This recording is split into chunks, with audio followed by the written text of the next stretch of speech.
नमस्कार दोस्तों, स्वागत है आप सबका हमारी एजुकेशन क्लास में जिसका नाम है टेक्निकल फादर और मैं हूं आपके साथ दीपक चौहान। आज के लेक्चर को स्टार्ट करने से पहले जितने भी लेक्चर हमारे भी तक आए हैं, अगर आपने वो नहीं देखे हैं तो प्लीज़ एक बार टेक्निकल फादर की जो प्लेलिस्ट है आप उसमें जाकर उन्हें देख सकते हो, ताकि जितने भी हमारे लेक्चर आते हैं उनसे आपको रिलेट कर सको। ये हमारा व्हाट्सअप नंबर है जिस पर जाकर आप जो PDF नोट्स होते हैं, अगर आप नोट्स बनाते हो तो अच्छी बात है, लेकिन अगर आप बने बनाए नोट्स हमसे लेना चाहते हो, जितनी भी वीडियो हमारी आई है, तो आप इस नंबर पर कांटेक्ट करके हमसे ले भी सकते हो। आज का लेक्चर आपके लिए बहुत ज़्यादा इम्पोर्टेंट है और ये एक स्टूडेंट ने क्वेश्चन पूछे थे, उसके बेस पर आज का जो लेक्चर है वो आया है। और ये PLC से रिलेटेड है। जो इंजेक्शन मोल्डिंग की PLC होती है उसका जो इंजेक्शन वाला पेज होता है और रिफिलिंग यानी कि चार्जिंग वाला पेज होता है, आज हम उन दोनों को कंबाइन करके डिस्कस करने वाले हैं। तो आज का लेक्चर बिल्कुल भी मिस ना करें। जो हाई-10 मशीन है, इंजेक्शन मोल्डिंग मशीन है, उसकी जो PLC है, उसकी PLC जो होती है उसका जो इंजेक्शन वाला पेज है और चार्जिंग वाला पेज है, उसे हमें डिस्कस आज करना है। सबसे पहला आपके लिए क्वेश्चन है, PLC जो होती है, PLC की फुल फॉर्म आप लोगों को नीचे कमेंट बॉक्स में बतानी है। ये पेज आप अपनी स्क्रीन पर देख रहे होंगे, ये हाई-10 की मशीन है, उसकी जो PLC है ये। तो इसमें हमें देखना है कि इसमें कौन कौन से फंक्शन होते हैं और वो किस किस तरह काम करते हैं, और हमें उन्हें किस किस तरीके से वैल्यू पुटअप करनी होती है, उसमें मेंशन करनी होती है, और क्या क्या चीज़ें होती हैं। सबसे पहले मैं आप लोगों को एक बात बता देना चाहूँगा जो इम्पोर्टेंट है। जो मशीन होती है उसमें उसकी जो PLC होती है उसमें कुछ वैल्यूज़ ऐसी होती हैं जिसे हम फिल कर सकते हैं, और कुछ वैल्यू ऐसी होती है जो मशीन हमें प्रोवाइड कराती है। तो इन वैल्यू जो मशीन हमें प्रोवाइड कराती है उन वैल्यूज़ में हम कोई भी चेंज नहीं कर सकते हैं, लेकिन जो वैल्यू हम मशीन को प्रोवाइड कराते हैं उन वैल्यू में हम कुछ भी चेंज कर सकते हैं अपनी आवश्यकता के अनुसार। तो कई बार क्या होता है कि PLC पर जो ये आप यहाँ पर देख रहे हो, जहाँ पे वैल्यू हम पुट करते हैं, PLC का पेज होता है, वहाँ पर हम कोशिश करते हैं कुछ वैल्यू डालने की, लेकिन वो जो वैल्यू होती है वो मशीन हमें प्रोवाइड कराती है, तो हम उसमें चेंज नहीं कर सकते हैं। तो सबसे पहला पेज आप देख रहे हो इंजेक्शन का। यहाँ पर ये जो नीचे लाइन दी हुई है, यहाँ पर कुछ फंक्शन दिए होते हैं। हर मशीन की जो PLC होती है यहाँ पर कुछ फंक्शन दिए होते हैं। इसमें अगर आप व्यू F1 की बात करते हो तो इसमें व्यू होता है, यानी कि ओवरव्यू एक तरीके से, यानी कि मशीन में जो भी चल रहा है, जो भी मूवमेंट हो रही है, वो अगर इस F1 को आप पुश करोगे तो आपकी स्क्रीन पर वो सारी चीज़ें आ जाएंगी जो मशीन मूवमेंट कर रही है, जो मशीन में उस वक्त हो रहा है। अगर मशीन में साइकिल टाइम चल रहा है, अगर उसमें कूलिंग हो रही है तो वो भी आपको साफ दिखाई देगी। अगर मोल्ड क्लोज हो रहा है तो वो भी साफ दिखाई देगा। अगर मोल्ड ओपन हो रहा है, यानी कि A to Z जो भी फंक्शन मशीन कर रही है उस वक्त, वो F1 को अगर आप दबा देते हो, पुश कर देते हो, तो आपकी स्क्रीन पर वो सारी चीज़ें आ जाती है। जो सेकंड होता है वो यहाँ पर इंजेक्शन का पेज दिया हुआ है जो हमें डिस्कस करना है, लेकिन एक बार हम F1 F2 को हम देख लेते हैं। ये F3 आप देख सकते हो, इसमें जो वॉल्व वगैरह के सिस्टम होते हैं, ये फंक्शन होता है। तो यहाँ पर आप काफ़ी सारी चीज़ें, कोर वगैरह का सिस्टम है वो भी यहाँ पर देख सकते हो। ये बैक का बटन है, अगर आप और फंक्शन पर जाना चाहते हो तो आप यहाँ से भी और फंक्शन पर जा सकते हो। तो इंजेक्शन में क्या होता है, इंजेक्शन का जो ये पेज होता है, एक बार मैं आप लोगों को मशीन का ओवरव्यू दे देता हूँ ताकि आप लोगों को समझना आसान हो। हम क्या करते हैं कि जो इंजेक्शन के जो पार्ट होते हैं, इंजेक्शन मोल्डिंग के जो पार्ट होते हैं, उनका जो पोर्शन होता है उन्हें हम कुछ पार्ट में डिवाइड कर लेते हैं। जैसे हम कहते हैं कि पूरी जो इंजेक्शन मोल्डिंग होती है वो 2 यूनिट में डिवाइड होती है, एक क्लैंपिंग यूनिट होती है और एक इंजेक्शन यूनिट होती है। जब हम इंजेक्शन यूनिट की बात करते हैं तो इंजेक्शन यूनिट में जो भी फंक्शन होगा A to Z, उसके लिए हमें एक अलग पेज की ज़रूरत पड़ेगी। हो सकता है कि हमें 2 पेज की भी ज़रूरत पड़ जाए, 3 की भी ज़रूरत पड़ जाए, लेकिन उन सब के जो फंक्शन होंगे वो बिल्कुल अलग अलग होंगे। तो आप लोगों को अगर कहीं पर भी किसी भी फंक्शन को चेंज करना है तो आप लोगों को उसके पर्टिकुलर पेज पर जाना होगा और वहाँ पर जाकर ही आप उसमें चेंज कर सकते हो। जैसे अगर मैं बात करूँ कि इंजेक्शन यूनिट होती है, इंजेक्शन यूनिट में क्या क्या होता है, इंजेक्शन यूनिट में इंजेक्शन होता है तो इंजेक्शन वाला पेज आप लोगों को अलग मिलेगा। अगर मैं बात करूँ कि इंजेक्शन यूनिट में चार्जिंग भी तो होती है, रिफिलिंग भी होती है, तो इसका पेज आप लोगों को अलग मिलेगा। अगर मैं कहूँ कि इसमें तो टेम्परेचर भी बैरल में होता है, टेम्परेचर हम कैसे चेंज करेंगे, तो उसका जो पेज होगा वो भी आप लोगों को अलग मिलता है। अगर मैं कहता हूँ कि जी नोजल जो इंजेक्शन यूनिट है वो भी बैकवर्ड फॉरवर्ड जाएगी, तो उसका भी जो पेज होगा वो बिल्कुल अलग होगा। तो आप लोगों को जो भी चीज़ चेंज करनी है, जो भी उसमें कोई भी वैल्यू पुटअप करनी है, तो आप लोगों को उसके पेज पर जाना होगा और वहीं पर जाकर आप उसमें चेंज कर सकते हो। ठीक है, इसका एग्जांपल आप मोबाइल से ले सकते हो। अगर आप लोगों को व्हाट्सअप चलाना है तो आप लोग फेसबुक पे जाकर व्हाट्सअप नहीं चला सकते। अगर आपको फेसबुक चलानी है तो व्हाट्सअप पर जाकर फेसबुक नहीं चला सकते। तो आप लोगों को फेसबुक पर ही जाना पड़ेगा, आप लोगों को व्हाट्सअप पे ही जाना पड़ेगा। जो पेज आप लोगों को खोलना है, जो सॉफ्टवेयर यूज़ करना है, आप लोगों को उसे ओपन करना ही पड़ेगा। तो ये सीधा सा एक मोबाइल यानी कि सॉफ्टवेयर जैसा हिसाब इसमें होता है।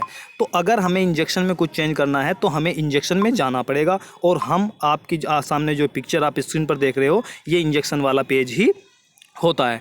जब भी इंजेक्शन होता है तो रेगुलरली एक बीच में एक आप देख सकते हो कि थोड़ी टाइमिंग होती है, लेकिन इंजेक्शन और होल्डिंग साथ साथ ही होते हैं, यानी कि 1 बाय 1 ही होते हैं। जैसे पहले इंजेक्शन होता है, जैसे ही इंजेक्शन का एंड होता है, वो ख़त्म होता है, तो क्या शुरू हो जाता है, हमारी होल्डिंग टाइम शुरू हो जाता है। तो इसलिए एक ही पेज के अंदर हमें दोनों चीज़ें दी हुई हैं।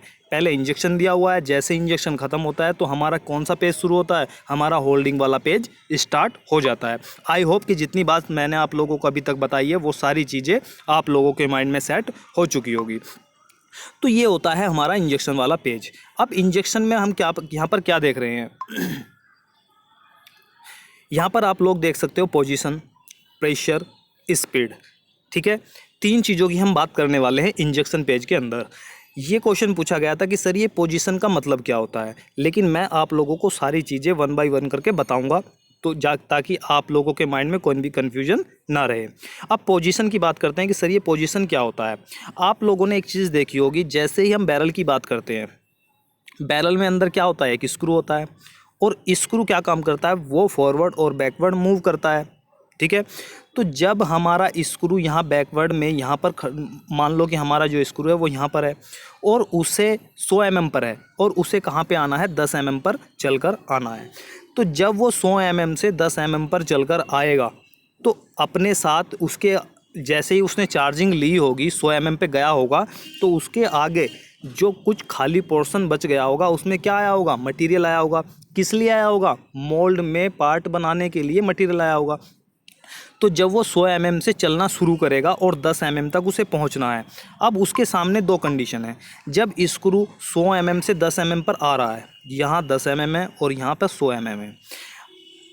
ठीक है, तो जब वो 100 से 10 पर आएगा तो कंडीशन क्या हो सकती हैं, या तो वो एक ही साथ 80 की स्पीड है, या फिर 70 की स्पीड है, या फिर 60 की, कोई भी एक स्पीड आपने उसे दे दी और उसने क्या काम किया, 100 से चला और 10 तक उस 80 की स्पीड से ही आया। ठीक है, तो मैं आप लोगों से पूछना चाहूँगा कि इसमें पोजीशन कितनी होंगी।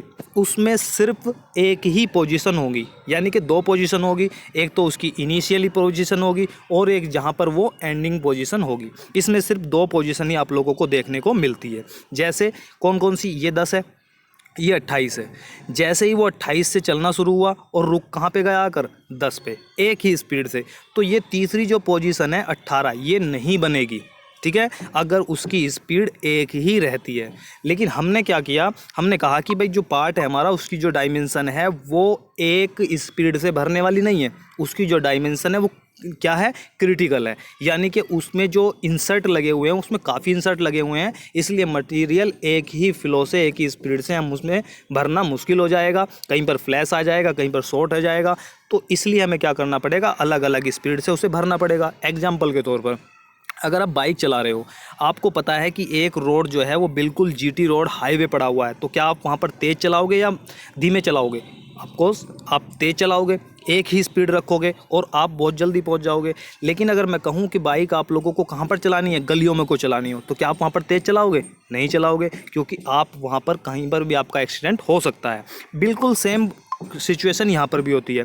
अगर आपका जो पार्ट है अगर वो बिल्कुल सिंपल डायमेंशन का है तो आप एक स्पीड से उसे भर सकते हो। अगर वो सिंपल डायमेंशन का नहीं है तो आप उसे एक स्पीड से नहीं भर पाओगे। इसलिए आप लोगों को ये अलग अलग स्पीड और इस अलग अलग पोजीशन की ज़रूरत पड़ेगी। आप लोगों को सिर्फ स्पीड अलग अलग करनी है, पोजीशन अपने आप अलग अलग हो जाएंगी। जैसे आपने यहाँ से 28 से चलना शुरू किया तो आपने क्या किया, एक स्पीड आपने ले ली, जैसे ही आपने चलना शुरू किया तो आपके पास में स्पीड थी 80 की, लेकिन अब जैसे ही आपने आगे चले 18 की पोजीशन तक उसे भरा 80 की स्पीड से, लेकिन जैसे ही आप 18 से 10 की पोजीशन से उसे भरोगे तो आपने 40 की स्पीड कर दी। तो आप लोगों के पास में कितनी पोजीशन बन गई? 3 पोजीशन बन गई। एक 28 जहाँ से आपने चलना शुरू किया, एक 18 जहाँ पर आप बीच में स्पीड चेंज करी, और जहाँ पर आपने एंड किया एक आपकी पोजीशन वो बन गई। यानी कि जैसे जैसे आप अलग अलग स्पीड में पार्ट को भरते हैं तो आपकी जो पोजीशन होती है वो भी अलग अलग हो जाती है, डिफरेंट हो जाती है। यानी कि आपने एक स्थान से चलना शुरू किया, इतनी स्पीड से यहाँ तक पहुँचे, जहाँ से आपने स्पीड चेंज करी वहाँ से आगे का जो सफ़र किया तो ये एक पोजीशन अपनी अलग बन गई। अगर आपने यहाँ पर भी स्पीड चेंज की तो यहाँ से आगे का जो सफ़र चलेगा वो यहाँ पर भी आपकी एक पोजीशन बन गई। यानी कि जो पोजीशन हो रही है, जितनी भी आप स्पीड चेंज करते हो तो अलग अलग पोजीशन में भी हम क्या करते हैं, पार्ट को भर लेते हैं। और क्यों भरते हैं ये मैं आप लोगों को बता चुका हूं कि उसकी जो डायमेंशन है अगर वो क्रिटिकल है तो हमें उसकी स्पीड भी चेंज करके भरनी पड़ेगी, हमें पोजीशन में भी भरना पड़ेगा, और हमें होल्डिंग की सहायता भी लेनी पड़ेगी। ठीक है, अब बात करते हैं प्रेशर की।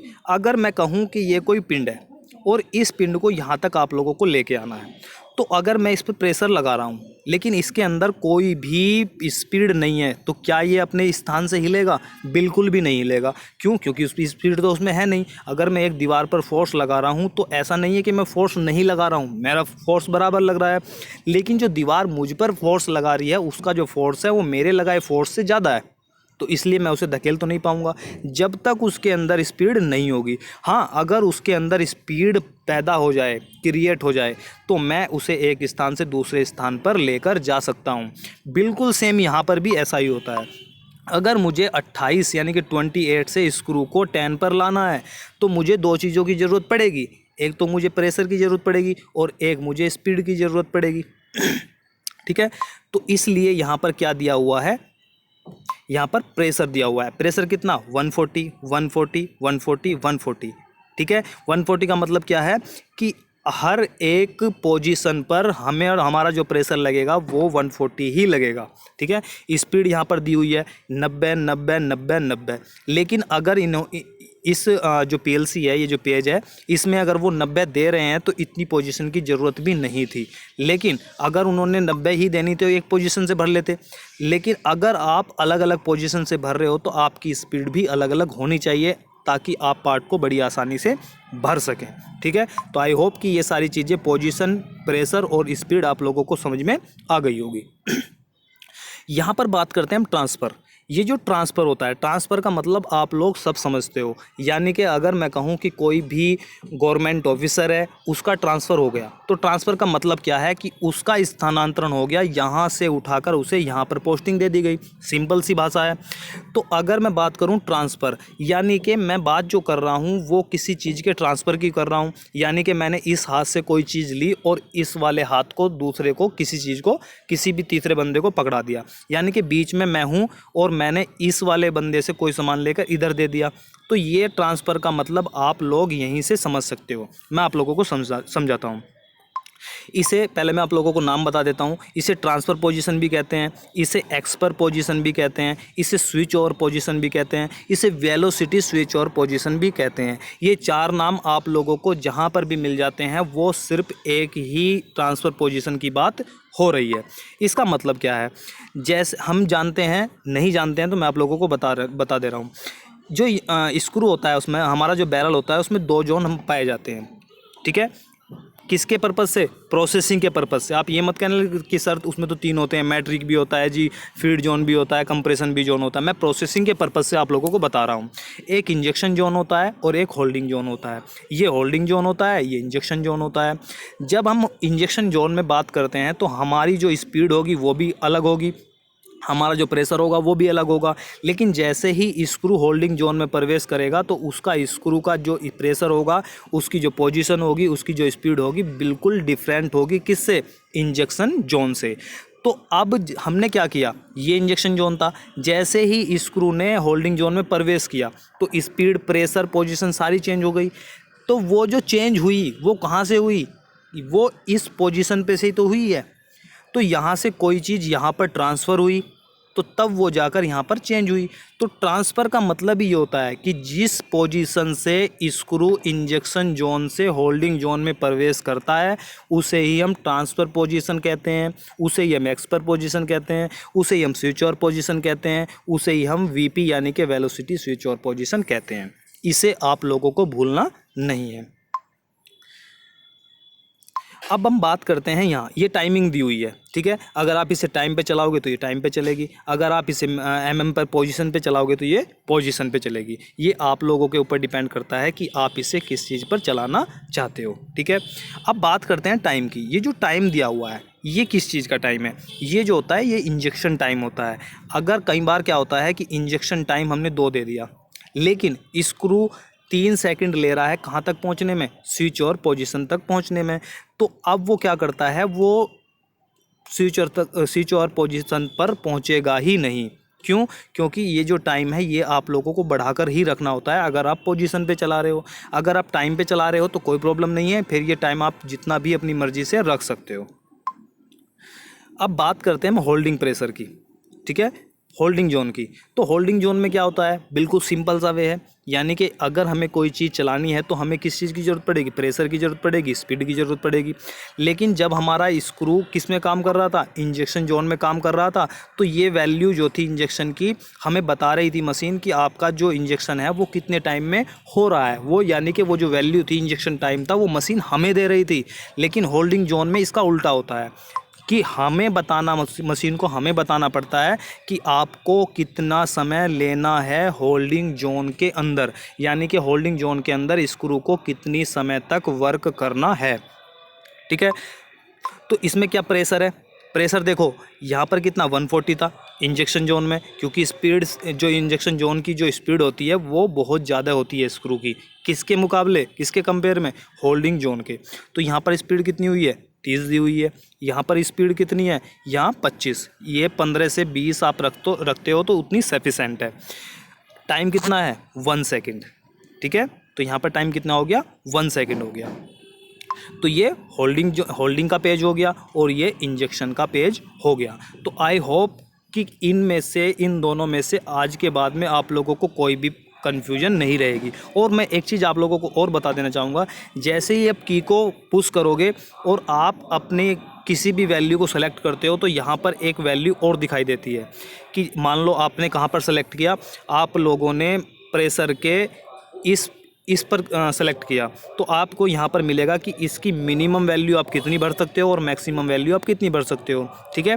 तो यहाँ पर क्या लिखा है? 18 आप मिनिमम भर सकते हो और 254 आप मैक्सिमम भर सकते हो। यानी कि आप लोगों को मशीन की किसी भी वैल्यू की कैपेसिटी अगर जाननी है तो उस पर जाकर आप पुश करें, उस पर आप लेकर जाएं और लेकर जाने के बाद में वहाँ पर क्लिक करोगे तो यहाँ पर वैल्यू आ जाएगी कि आप मैक्सिमम कितना भर सकते हो और मिनिमम यहाँ पर कितनी वैल्यू भर सकते हो, ठीक है। तो आज की जो वीडियो है वो लंबी हो जाएगी अगर मैं यहाँ पर रिफिलिंग वाला पेज भी डिस्कस करूँगा। तो नेक्स्ट वीडियो जो आएगी मैं कोशिश करता हूँ कि उस वीडियो में आपको रिफिलिंग वाला पेज डिस्कस किया जाएगा। मैं कोशिश कर रहा था कि मैं आज ही डिस्कस करूं, लेकिन ये वीडियो जो है वो काफ़ी लॉन्ग हो जाएगी, इसलिए नेक्स्ट वीडियो में हम जो रिफिलिंग वाला पेज है वो हम डिस्कस बहुत अच्छी तरीके से करेंगे। आज का भी इतना समय नहीं लगता, लेकिन अगर आप लोगों को कोई चीज़ अच्छी तरीके से ना समझ में आए तो पढ़ाने का कोई भी बेनिफिट नहीं होता है। इसलिए वीडियो लंबी हो जाए तो उस पर ध्यान मत दिया करो, क्योंकि अगर वीडियो लंबी भी हो जाती है आप लोगों को चीज़ें समझ में आनी चाहिए। कुल मिलाकर बात ये है, ठीक है। अगर आपको वीडियो पसंद आई है तो इसे वीडियो को लाइक करें, चैनल को अगर आप नए हैं तो चैनल को सब्सक्राइब जरूर कर दें और अपने दोस्तों को ये जो वीडियो है वो शेयर जरूर कर दें ताकि उन्हें भी इन सारी चीज़ों का पता लग सके और वो भी बहुत अच्छी तरीके से वर्क कर सकें। तो आज की वीडियो में इतना ही, मिलते हैं नेक्स्ट लेक्चर में। जब तक के लिए दीजिए हमें इजाज़त। जय हिंद, जय भारत।